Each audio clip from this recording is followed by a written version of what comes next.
Scientific work study को पढ़ेंगे, जिसमें कि time study, motion study, fatigue study और स्टैंडर्डाइजेशन को हम डिटेल में पढ़ेंगे। आज हम साइंटिफिक वर्क स्टडी पढ़ेंगे। इसमें सबसे पहले हम पढ़ेंगे टाइम स्टडी। टाइम स्टडी में हम टेलर का मानना ये था कि एक वर्क जो है उसमें टाइम कम से कम कंज्यूम होना चाहिए ताकि प्रोडक्टिविटी पर्सन्स की बढ़ जाए।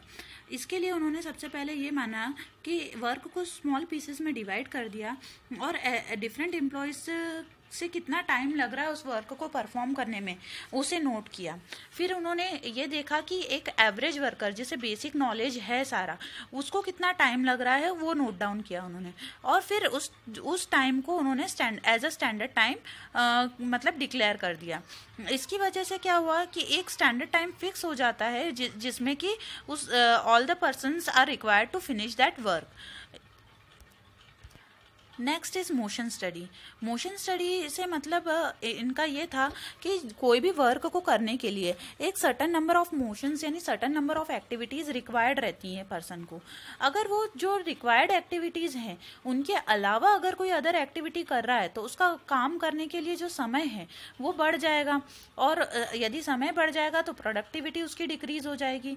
इसीलिए उन्होंने एफिशिएंट वर्कर्स का सिलेक्शन किया और उसके बाद एनालाइज किया कि जो काम है उसको करने के लिए क्या क्या एक्शंस इन्वॉल्व हैं, क्या क्या एक्शंस रिक्वायर्ड हैं, और अगर इन एक्शंस के अलावा जो वर्कर्स हैं वो कौन से एक्शंस कर रहे हैं जिसकी वजह से टाइम बढ़ रहा है, तो इसकी वजह से वो सारे एक्शंस को उन्होंने एलिमिनेट किया ताकि टाइम जो है वो मिनिमम लगे।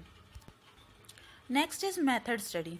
मेथड स्टडी में जो टेलर हैं उन्होंने ये डिसाइड किया कि जो काम है उसको प्रॉपरली जितने भी अवेलेबल रिसोर्सेज हैं उनके थ्रू प्रॉपरली कैसे कराया जा सकता है।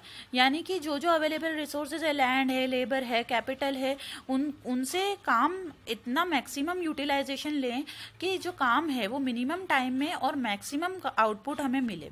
इसके लिए उन्होंने जो वर्क प्लेस ऑफ स्टोरिंग है और work place of raw material है, यानी कि जहाँ रॉ मटेरियल का यूज़ किया जाता है और जहाँ रॉ मटेरियल रखा जाता है उसका डिस्टेंस सबसे पहले उन्होंने मिनिमाइज किया, जिसकी वजह से टाइम एक्स्ट्रा कंज्यूम हो रहा था।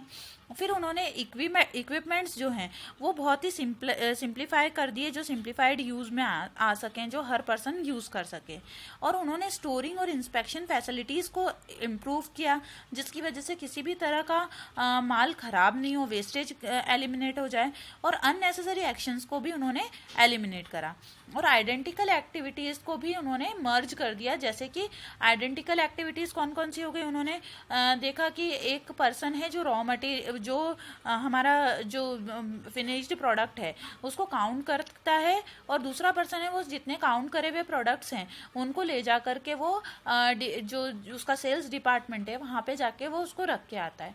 तो उन्होंने क्या करा, काउंट करने और ले जा करके रखने वाली जो एक्टिविटी है उनको मर्ज कर दिया, यानी वो काम उन्होंने एक ही पर्सन को दे दिया। इसकी वजह से क्या हुआ कि एक काम को दो अलग अलग पर्सन्स को करने की रिक्वायरमेंट नहीं रही और एक्टिविटीज़ जो हैं वो कम हो गई, जिसकी वजह से टाइम जो है वो कम हो जाएगा।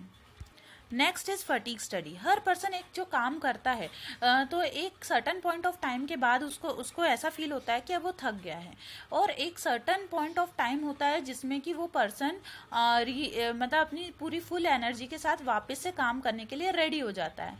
तो टेलर का जो ये मानना था कि उस टाइम को वो कैसे निकाल सकें जिसमें कि वो जितने समय के बाद कि वो पर्सन थक जाएगा और जितने समय के बाद कि वो वापस से अपनी फुल ज़ील के साथ वर्क कर सके। तो उन्होंने फटीग का मतलब ही होता है टायर्ड होना, तो फटीग स्टडी में ये पढ़ा जाता है कि कितने समय के बाद पर्सन थक जाता है और कितने समय के बाद में वो री एनर्जाइज्ड होकर वापस से वर्क पे आ सकता है। Next is standardisation and simplification. जो टेलर है उनका मानना था कि हर काम के लिए ऑर्गेनाइजेशन का जो भी काम है उसको करने के लिए परफेक्ट स्टैंडर्ड्स होने चाहिए और काम को बिल्कुल सिंप्लीफाई कर देना चाहिए ताकि जो भी पर्सन्स हैं उसको बहुत ही एफिशिएंटली परफॉर्म कर सकें। इसके लिए उन्होंने जो प्रोडक्ट्स हैं, मशीनरीज़ हैं, मेथड हैं, वर्किंग कंडीशन है, उनको बहुत ही अच्छी तरह से मैनेज किया, सिंप्लीफाई किया और जो वर्क है उसको सिंप्लीफाइड कर दिया। टाइम स्टडी और मोशन स्टडी का डिफरेंस है हमारा नेक्स्ट टॉपिक। इसमें टाइम स्टडी में ये पढ़ा जाता है कि टाइम पर्सन को कितना लग रहा है किसी काम को करने में, वेयर एज मोशन स्टडी में एक बिल्कुल एक अप्रोप्रिएट तरीका क्या होगा कि पर्सन को कितना कि जो पर्सन किस तरह से उस काम को कर सकता है, यानी कि उसकी स्टेप्स देखी जाती है किसी भी वर्क को करने की, और फिर उसके बाद उस स्टेप्स में जो अननेसेसरी स्टेप्स हैं उनको रिमूव किया जाता है, यानी क्या देखते हैं वो प्रॉपर पूरा तरीका देखते हैं। नेक्स्ट इज जो टाइम स्टडी है वो पहले की जाती है, उसी के बाद मोशन स्टडी करी जाती है। यहाँ पे टाइम स्टडी में जो है उस स्टॉप वॉच के थ्रू रिकॉर्डिंग की जाती है जो भी टाइम लग रहा है उसका, और मोशन स्टडी में कैमरा यूज किया जाता है कि कहाँ कहाँ वो अननेसेसरी एक्शंस ले रहा है। टाइम स्टडी में वर्किंग आवर्स और डेज जो है लेबर के वो मेजर किए जाते हैं, और मोशन स्टडी में वर्किंग मेथड्स पे ज़्यादा जोर दिया जाता है। और जो टाइम स्टडी है वो इंक्रीज करती है एफिशिएंसी ऑफ द लेबर्स, और जो मोशन स्टडी है वो मिनिमाइज करती है time taken by the labour. तो आज की क्लास में हमने ये स्टडी किया कि साइंटिफिक वर्क स्टडी होता क्या है, और जो टेलर हैं उन्होंने किस तरह से साइंटिफिक वर्क स्टडी का डेवलपमेंट किया, और उसके जो प्रिंसिपल्स हैं किस तरह से वो all over the world universally applicable हैं।